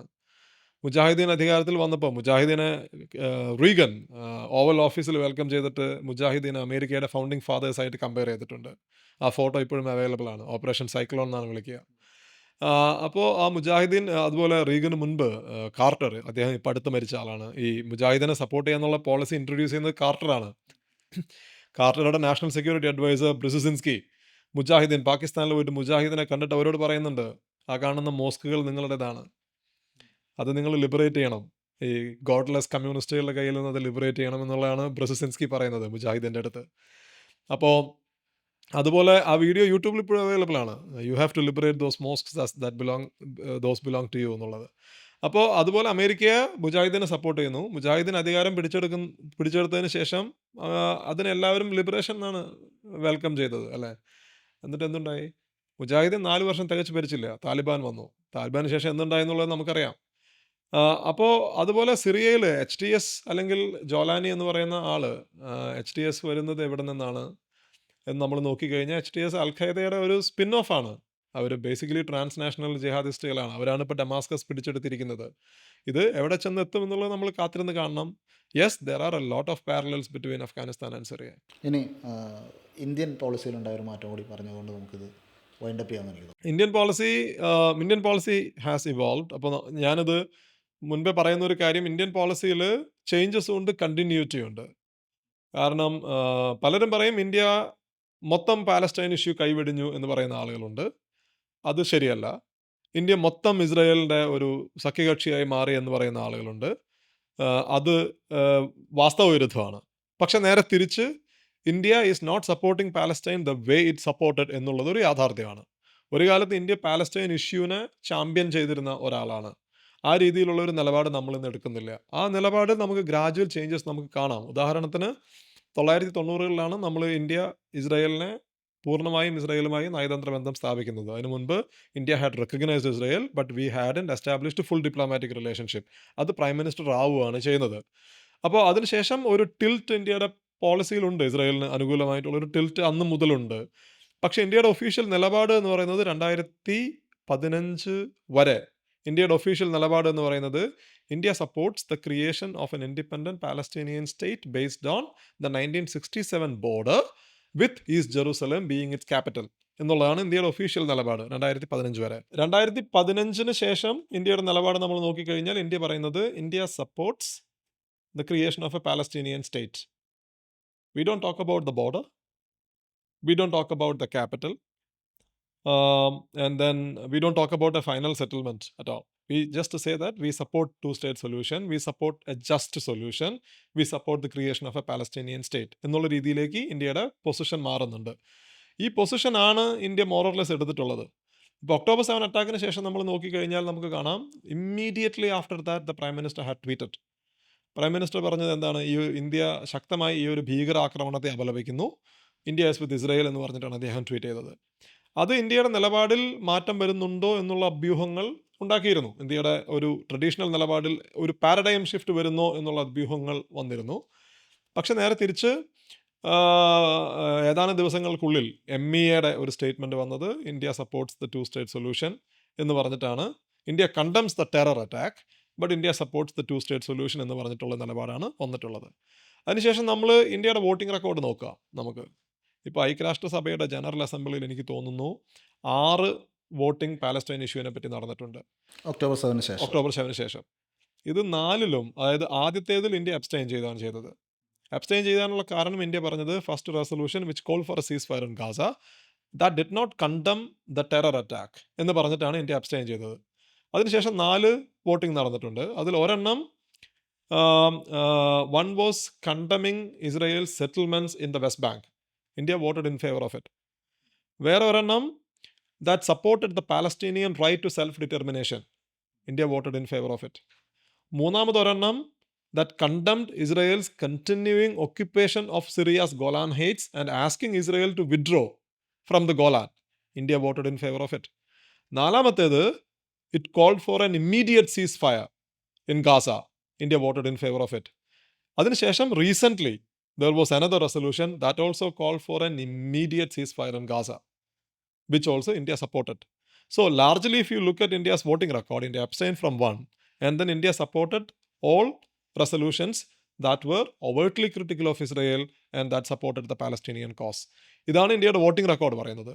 Now you look at the MEA statement, you look at the foreign ministry, Jaishankar, if I quote him, he said, at the end of the day, the fact of the matter is that Palestinians are denied of their statehood എന്നാണ് Jaishankar Munich security കോൺഫറൻസിൽ പറഞ്ഞിട്ടുള്ളത്. പക്ഷേ അതേസമയം തന്നെ ഇന്ത്യയും ഇസ്രായേലും തമ്മിൽ ഇതൊരു ബാലൻസിങ് ആക്റ്റാണ്. ഇന്ത്യയും ഇസ്രായേലും തമ്മിൽ വളരെ ശക്തമായിട്ടുള്ളൊരു ബന്ധമാണുള്ളത്. ഞാൻ ഫോറിൻ മിനിസ്ട്രിയിലുണ്ടായിരുന്നു ഏപ്രിലിൽ. I was talking to a senior Israeli diplomat. So I pointed out this Jaishankar statement to him. I was talking to an ambassador. അപ്പോൾ അദ്ദേഹം പറഞ്ഞത്, Jaishankar has to say what he has to say, but he is a very good friend of Israel. നമുക്ക് ഇന്ത്യയുമായിട്ട് നമുക്ക് വളരെ അടുത്ത ബന്ധമാണുള്ളതെന്നാണ് Israel പറയുന്നത്. ഈ വിദേശകാര്യ മന്ത്രാലയത്തിന് ഇപ്പോൾ പ്രധാനമന്ത്രി മോദിക്ക് ഇസ്രായേലിനോട് തോന്നുന്നത്ര ആഭിമുഖ്യം വിദേശകാര്യ മന്ത്രാലയത്തിന് തോന്നുന്നില്ല എന്നാണ്. നമുക്ക് ഇങ്ങനെ പറയാം, അതായത് there is a subtle difference in the way the PMO and India's foreign ministry establishment articulates its position to Israel-Palestine. PMO has, I think, little more pro-Israel, very strong pro-Israel. The tilt is very visible. But India's foreign ministry establishment is reluctant. അതിന് കാരണമുണ്ട്. അതിൻ്റെ കാരണം എന്ന് പറയുന്നത്, India ഒരു global സൗത്തിലെ leader ആവണമെന്ന് പറയുന്ന ആളാണ്. ഇന്ത്യയുടെ വെസ്റ്റ് ഏഷ്യയിലെ ഫോറിൻ പോളിസി എന്ന് പറയുന്നത് ഇസ്രായേൽ മാത്രമല്ല. ഇന്ത്യയുടെ വെസ്റ്റ് ഏഷ്യൻ ഫോറിൻ പോളിസി എന്ന് പറയുന്നത് ഇന്ത്യയുടെ അറബ് രാജ്യങ്ങളുമായിട്ടുള്ള ബന്ധം, ഇറാനുമായിട്ടുള്ള ബന്ധം, ഇതൊക്കെ പ്രധാനപ്പെട്ടതാണ്. ഇന്ത്യ ബ്രിക്സിലെ മെമ്പറാണ്. You look at BRICS resolutions. ബ്രിക്സിൽ ഏത് രാജ്യമാണ് ഇസ്രായേലിനെ സപ്പോർട്ട് ചെയ്യുന്നത്? You look at the position South Africa and Brazil are taking. So if India is seen openly and overtly supporting Israel, that will create other problems for us, because we talk about South-South cooperation, solidarity. So India has to somehow align its foreign policy with that of the global South. Global Southലെ public opinion എടുത്തു കഴിഞ്ഞാൽ that is predominantly pro-Palestinian. So ആ balance maintain ചെയ്യേണ്ടത് അത്യാവശ്യമാണ് Indian foreign പോളിസിയിൽ. So what I think is that the MEA, the foreign policy establishment, is trying to maintain that balance. പിന്നെ എനിക്ക് തോന്നുന്നു ഈ അന്താരാഷ്ട്ര ബന്ധങ്ങൾ, ഇൻ്റർനാഷണൽ പൊളിറ്റിക്സിൽ ഈ ധാർമ്മികതയെക്കുറിച്ചുള്ള റെട്ടറിക്കിനപ്പുറത്ത് തീർത്തും പ്രായോഗികമായ കൺസിഡറേഷൻസാണ് പോളിസി ഫോർമുലേഷൻസിൽ കൂടുതൽ വരുന്നത്. ഇപ്പോൾ ഇന്ത്യ ഇസ്രായേലിനെ പൂർണ്ണമായും എതിർത്തിരുന്ന ഘട്ടത്തിൽ പോലും ബാക്ക് ഡോർ നെഗോഷിയേഷൻസും ഡീൽസും എല്ലാം ഉണ്ടായിരുന്നു. ഇന്ത്യ ഇപ്പോൾ നെഹ്റുവിൻ്റെ കാലത്ത് പോലും ഇന്ത്യക്ക് ആയുധങ്ങൾ ഇസ്രായേൽ സപ്ലൈ ചെയ്തിരുന്നു. 1962 നെഹ്റു അന്ന് ഇസ്രായേലി പ്രൈം മിനിസ്റ്ററെ കോൺടാക്ട് ചെയ്തിട്ടുണ്ട് ചൈന യുദ്ധത്തിന്റെ കാലത്ത് മിലിറ്ററി സപ്പോർട്ടിന് വേണ്ടിയിട്ട്. 1962 അത് നടന്നിരുന്നു. അവർ സപ്ലൈ ചെയ്തിട്ടുമുണ്ട്. പിന്നീടും അത് തുടർന്നിട്ടുണ്ട്. അത് കാർഗിൽ യുദ്ധകാലം വരെ തുടർന്നിട്ടുണ്ട്. ഒരു ഡിഫാക്ടോ മിലിറ്ററി ടൈസ് എല്ലാ കാലത്തും ഇസ്രായേലുമായിട്ട് ഇന്ത്യക്കുണ്ടായിരുന്നു. എല്ലാ അന്താരാഷ്ട്ര വേദികളിലും ഇസ്രായേലിനെ എതിർക്കുമ്പോഴും ആ ബന്ധം ഇന്ത്യ ബാക്ക്ഡോറിലൂടെ കൊണ്ടുപോയിരുന്നു. എന്ന് മാത്രമല്ല, ഇന്ന് ഇസ്രായേലിൻ്റെ ഏറ്റവും വലിയ ഒരു ആയുധ കച്ചവടം ഇന്ത്യയുമായിട്ടാണ് നടക്കുന്നത്. ഇനി നമ്മൾ ഇൻ്റർവ്യൂ ആരംഭിച്ചിരുന്നു തന്നെ അവസാനിപ്പിക്കാം. പുസ്തകം അവസാനം എത്തി നിൽക്കുന്നത് revenge of old west Asia എന്ന് പറയുന്നിടത്താണ്. ഒക്ടോബർ 7 അറ്റാക്കും അതിനുശേഷമുണ്ടായ കാര്യങ്ങളും ഇസ്രായേൽ പലസ്തീൻ തർക്കം പ്രധാനപ്പെട്ട ഒരു വിഷയമായിട്ട് അന്താരാഷ്ട്ര വേദികളിൽ എത്തിച്ചു എന്ന് മാത്രമല്ല, ഇതിൻ്റെ ഒരു മോറൽ വശത്തെക്കുറിച്ച്, ഇതിൻ്റെ ഒരു ധാർമ്മികതയെക്കുറിച്ച്, ഇതിൽ നീതിയുടെ ഒരു പ്രശ്നമുണ്ട് എന്നതിനെക്കുറിച്ച് പാശ്ചാത്യ രാജ്യങ്ങളിലെ ഡിപ്ലോമാറ്റ്സ് പോലും അംഗീകരിക്കുന്ന ഒരു തരത്തിലേക്കുള്ള സംസാരങ്ങൾ ഇപ്പോൾ മൊത്തത്തിൽ ലോകത്തിൻ്റെ ഒരു പൊതുബോധം ഇതിലൊരു നീതിയുടെ പ്രശ്നമുണ്ടെന്നും ഇതൊരു അധിനിവേശത്തിൻ്റെ പ്രശ്നമുണ്ട് എന്നും മനസ്സിലാക്കുന്ന തരത്തിലേക്ക് ഇത് എത്തിച്ചിട്ടുണ്ട് എന്ന് തോന്നുന്നു. അതാണോ താങ്കൾ ഉദ്ദേശിച്ച ഈ വെസ്റ്റ് ഏഷ്യയുടെ റിവഞ്ച് എന്ന് പറയുന്നത്? അതെ, വെസ്റ്റ് ഏഷ്യയുടെ റിവഞ്ച് എന്ന് പറയുമ്പോൾ പ്രധാനമായിട്ടും പറഞ്ഞിട്ടുള്ളത്, ഈ പാലസ്റ്റൈൻ ഇഷ്യൂ നിങ്ങൾക്ക് റിസോൾവ് ചെയ്യാതെ, അത് ഈ ഓൾഡ് വെസ്റ്റ് ഏഷ്യൻ പ്രോബ്ലം നിങ്ങൾക്ക് റിസോൾവ് ചെയ്യാതെ നിങ്ങൾക്ക് വെസ്റ്റ് ഏഷ്യയിൽ സമാധാനം കൊണ്ടുവരാൻ പറ്റില്ല. അങ്ങനെ കരുതുന്നുണ്ടെങ്കിൽ അത് പൈപ്പ് ഡ്രീമാണ്. ഇസ്രായേലിൻ്റെ ഒരു ലൈഫ് ഹിസ്റ്ററി തന്നെ പറയുന്നത് Israel will make piece by using force. But Israel has been condemned to live in war. അതാണ് reality. U look at that country. ഇവിടെ എനിക്കറിയാം ഇന്ത്യയിൽ ഒരുപാട് ആരാധകരുള്ള രാജ്യമാണ് ഇസ്രായേൽ. പക്ഷെ ഇങ്ങനെയല്ല ഒരു രാഷ്ട്രം ജീവിക്കേണ്ടത്. Israel has never tasted peace, അല്ലേ? അപ്പോൾ Israel has been condemned to live in war. അതിൻ്റെ കാരണം എന്തുകൊണ്ടാണ് എന്ന് ചോദിച്ചു കഴിഞ്ഞാൽ ഇതാണ് അതിൻ്റെ കാരണം. Israel's moral foundations are weak. It is an occupying force, അല്ലേ? അപ്പോൾ ഈ പാലസ്റ്റൈൻ ഇഷ്യൂ എന്ന് പറയുന്നത് അത് എങ്ങനെ പരിഹരിക്കാം എന്നുള്ളതാണ്. ഇന്നത് പരിഹരിക്കാൻ ആരും തയ്യാറല്ല. ഇന്ന് ഇസ്രായേൽ അത് തയ്യാറല്ല. ഇസ്രായേൽ വിശ്വസിക്കുന്നത് അതിന് ഈ ഫോഴ്സ് ഉപയോഗിച്ചുകൊണ്ട് മുന്നോട്ട് പോകാം എന്നുള്ളതാണ്. പക്ഷേ ഫോഴ്സ് ഉപയോഗിച്ചുകൊണ്ട് നിങ്ങൾ മുന്നോട്ട് പോയാൽ ഇതുപോലെയുള്ള തിരിച്ചടികൾ ഉണ്ടാവും എന്നുള്ളതാണ്. ഇന്തിഫാദകൾ ഉണ്ടാവും, ഒക്ടോബർ 7 ഉണ്ടാവും, അതുപോലെയുള്ള തുടർന്നുള്ള യുദ്ധങ്ങൾ, ഹിസ്ബുള്ളയെ പോലുള്ള സംഘടനകളുണ്ടാവും, ഹൂത്തികളുണ്ടാവും. ഇപ്പോൾ ഹിസ്ബുള്ളയുമായിട്ടുള്ള സീസ് ഫയർ ഉണ്ടായി, പക്ഷേ ഹൂത്തികൾ ഇസ്രായേലിലേക്ക് തുടർച്ചയായിട്ട് ഡ്രോൺസും മിസൈൽസും അയച്ചുകൊണ്ടിരിക്കുകയാണ്. അപ്പോൾ fundamentally if you want to stabilise West Asia, you need to resolve the Palestinian question. അതിൽ വേറൊരു വഴിയില്ല. അത് റിസോൾവ് ചെയ്യാൻ തൽക്കാലം ഇസ്രായേൽ തയ്യാറല്ല. നേരത്തെ പറഞ്ഞതുപോലെ ഇസ്രായേൽ എന്ന് പറയുന്നത് ഗ്രേറ്റർ ഇസ്രായേലാണ്. പക്ഷേ പാലസ്റ്റീനിയൻ ടെറിട്ടറീസ് ഇസ്രായേലാണ് കൺട്രോൾ ചെയ്യുന്നത്. ഇതിനുള്ള സൊല്യൂഷൻ എന്താണ്? ഒന്ന്, ഒക്യുപ്പേഷൻ അവസാനിപ്പിക്കുക. പാലസ്റ്റീനെ ഒരു സ്വതന്ത്ര രാഷ്ട്രമാക്കി ജീവിക്കാൻ അനുവദിക്കുക. ഇസ്രായേലിലെ പ്രധാനമന്ത്രി has said on record that there won't be a Palestinian state on my watch. അദ്ദേഹം പലയിടത്തും പറഞ്ഞിട്ടുണ്ട് അത്, അല്ലേ? ഇസ്രായേലിലെ ഇന്നത്തെ പൊളിറ്റിക്കൽ ക്ലാസ് ആരും തന്നെ ഒരു പാലസ്റ്റീനിയൻ സ്റ്റേറ്റിനെ സപ്പോർട്ട് ചെയ്യുന്ന ആളുകളല്ല. അപ്പോൾ ആ പ്രശ്നം ഇസ്രായേലിന് പരിഹരിക്കാൻ, അത് വേറൊരു പാലസ്റ്റീനിയൻ രാഷ്ട്രം രൂപീകരിച്ച് പരിഹരിക്കാൻ ഇസ്രായേലിന് തയ്യാറല്ല. രണ്ടാമത്തെ സൊല്യൂഷൻ എന്താണ്? വൺ സ്റ്റേറ്റ് സൊല്യൂഷനാണ്. അതായത് നിങ്ങൾ anyway Israel is controlling the whole of Palestine, historical Palestine, which includes today's Israel and Palestinian territories. So you give equal rights to everyone. അതായത് വെസ്റ്റ് ബാങ്കിലും ഗാസയിലും താമസിക്കുന്ന ആൾക്കും നിങ്ങൾ ഇലക്ഷനിൽ വോട്ട് ചെയ്യാൻ പറ്റണം. ഇസ്രായേൽ പ്രോപ്പറിലെ ആളുകൾ അനുഭവിക്കുന്ന അതേ സിവിൽ റൈറ്റ്സ് അവർക്കും ബാധകമാവണം. You should treat them as equal citizens. Then you create a single state. It can be a confederation, അല്ലേ? It can be a federal state, whatever. You imagine a single state solution. പക്ഷേ അത് അംഗീകരിക്കാൻ ഇസ്രായേലിലെ far right ഒരിക്കലും തയ്യാറല്ല. അവരെ സംബന്ധിച്ച് ഇസ്രായേലിൻ്റെ ഒരു ബേസിക് ലോ പറയുന്നത് Israel is A home state for the Jewish people എന്നാണ്. ജൂയിഷ് ഐഡൻറ്റിറ്റി വളരെ പ്രധാനപ്പെട്ടതാണ്. അപ്പോൾ നിങ്ങൾക്ക് 2 സ്റ്റേറ്റ് സൊല്യൂഷൻ തയ്യാറല്ല, 1 സ്റ്റേറ്റ് സൊല്യൂഷൻ തയ്യാറല്ല. അപ്പോൾ what you are opting for is to continue the occupation. അതുകൊണ്ടാണ് ഇതിൽ സൊല്യൂഷൻ ഇല്ലാത്തത്. കാരണം ഇതിൽ അവൈലബിൾ ആയിട്ടുള്ള 2 സൊല്യൂഷൻ ആക്സെപ്റ്റ് ചെയ്യാൻ തയ്യാറല്ല, ഇസ്രായേലിലെ ലീഡർഷിപ്പ് തയ്യാറല്ല. അപ്പോൾ അവർ ചെയ്യുന്നത് ഒക്യുപ്പേഷനാണ്. അത് October 7 മുമ്പ് അവരുടെ ഒരു മോട്ടോ എന്ന് പറയുന്നത് ഒക്യുപ്പേഷൻ വിത്തൗട്ട് കോൺസിക്വൻസസ് ആണ്. Whatever they do with Palestinians doesn't ഒരു പ്രത്യാഘാതവും ഒരു പ്രത്യാഘാതവും ഉണ്ടാവാതെ. പക്ഷേ അതല്ല റിയാലിറ്റി എന്നാണ് ഞാൻ ഈ പുസ്തകത്തിൽ പ്രധാനമായിട്ടും പറയുന്നത്. There will be consequences. അതല്ല റിയാലിറ്റി എന്ന് ഇസ്രായേലിനെ ഓർമ്മപ്പെടുത്തുകയാണ് ഹമാസിൻ്റെ അറ്റാക്ക്, അതിനെ തുടർന്നുണ്ടായ സംഭവങ്ങളും ചെയ്യുന്നതാണ്. ഇപ്പോൾ അന്താരാഷ്ട്ര വേദികളിൽ, ഇപ്പോൾ ഇൻ്റർനാഷണൽ കോർട്ട് ഓഫ് ജസ്റ്റിസിലാണെങ്കിലും, അപ്പോൾ UN-ലാണെങ്കിലും ICC-യിലാണെങ്കിലും ഒക്കെ ഇസ്രായേൽ ഒരു അധിനിവേശ ശക്തിയാണെന്നോ അല്ലെങ്കിൽ അവിടെ ഒരു ജനസൈഡ് ഉണ്ടോ, ഒരു വംശഹത്യക്ക് നേതൃത്വം നൽകുന്നുണ്ടോ എന്നുള്ളൊരു വസ്തുത അന്താരാഷ്ട്ര തലത്തിൽ ആംനസ്റ്റി ഇന്റർനാഷണൽ പറയുന്നു ഇസ്രായേൽ വംശഹത്യ ചെയ്യുന്നുവെന്ന്. HRW പറയുന്നു ഇസ്രായേൽ വംശഹത്യ ചെയ്യുന്നുവെന്ന്. ഇന്റർനാഷണൽ കോർട്ട് ഓഫ് ജസ്റ്റിസ് ഇസ്രായേലിനോട് വംശഹത്യ നടത്താതിരിക്കാനുള്ള നടപടികൾ എടുക്കാൻ പറയുന്നു. എന്ന് വെച്ച് കഴിഞ്ഞാൽ കോർട്ട് വിശ്വസിക്കുന്നത് ഇസ്രായേൽ അവിടെ വംശഹത്യ നടത്തുമെന്നാണ്. അല്ലെങ്കിൽ പറയേണ്ട കാര്യമില്ലല്ലോ. ICC-യിൽ പ്രധാനമന്ത്രി നെതന്യാഹുവിനും ഫോമർ ഡിഫൻസ് മിനിസ്റ്റർ യോവ് ഗലാന്റിനുമെതിരെ അറസ്റ്റ് വാറണ്ട് ഉണ്ട്. അപ്പോൾ ഇസ്രായേലിൻ്റെ ഇന്നത്തെ അവസ്ഥ നോക്കൂ. അത് പരിതാപകരമായ അവസ്ഥയിലാണ് ഇസ്രായേൽ എന്ന്. നമ്മൾ ഇസ്രായേലിൻ്റെ ആരാധകർ ഇത് അംഗീകരിക്കില്ല.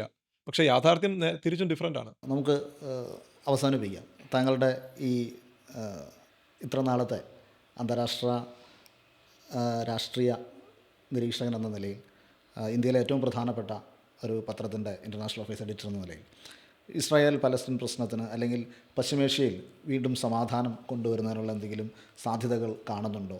അതിന് എന്താണ് മുന്നോട്ടുള്ള വഴിയെന്ന് തോന്നിയിട്ടുണ്ടോ? ഇമ്മീഡിയറ്റ് പോസിബിലിറ്റി എന്ന് പറയാനായിട്ട് ഒന്നും തന്നെ ഇല്ല. Immediate possibility. പക്ഷെ ലോങ് ടേം പോസിബിലിറ്റി, ഞാനൊരു കാലത്ത് വളരെ ശക്തമായി 2 സ്റ്റേറ്റ് സൊല്യൂഷനെ സപ്പോർട്ട് ചെയ്തിരുന്ന ആളായിരുന്നു. പക്ഷേ I am now increasingly convinced that the 2 state solution is dead. ഇതിന് കാരണം ഇപ്പോൾ വെസ്റ്റ് ബാങ്കിൽ 7 ലക്ഷത്തോളം ഇസ്രായേലി സെറ്റിലേഴ്സ് ഉണ്ട്. അവരെ പിൻവലിക്കാതെ ഒരു 2 സ്റ്റേറ്റ്സ് ഉണ്ടാക്കാൻ പറ്റില്ല. ഏത് ഇസ്രായേലി ലീഡർഷിപ്പാണ് പിൻവലിക്കാൻ പോകുന്നത്? അസാധ്യമാണ്. അപ്പോൾ എനിക്ക് തോന്നുന്നു 2 state solution is becoming highly intractable നമ്മൾ ഗോയിങ് ഫോർവേഡ്, പ്രത്യേകിച്ചും ഇത്തരത്തിലുള്ള വയലൻസിന് ശേഷം. ഒരു പക്ഷേ നമ്മൾ ഇമ്മീഡിയറ്റ്ലി നമുക്കൊരു സൊല്യൂഷൻ കാണാൻ പറ്റില്ലായിരിക്കാം. പക്ഷേ may be in the future നമ്മുടെ കുട്ടികളുടെയൊക്കെ സമയത്ത് they might start thinking about a one state solution where Jews, Christians and Muslims can all live together in a single state in Israel or Palestine, whatever you would like to call it. Middle ഈസ്റ്റിൽ യഥാർത്ഥത്തിലൊരു democracy ഉണ്ടാകാനുള്ളൊരു സാധ്യത ഉണ്ടാകട്ടെ എന്ന് നമുക്ക് വിചാരിക്കാം. അപ്പോൾ വളരെയധികം നന്ദി. ഇത്ര സുദീർഘമായ ഒരു സംസാരത്തിലൂടെ ഇന്ന് ലോകം ഏറ്റവും കൂടുതൽ ചർച്ച ചെയ്യുന്ന ഒരു വിഷയത്തെ ഇത്ര ആഴത്തിൽ അപഗ്രഥിക്കാനും വിശദീകരിക്കാനും സമയം തന്നതിൽ വളരെ നന്ദി. Thank you. Stanley John. Yeah, thanks. My pleasure.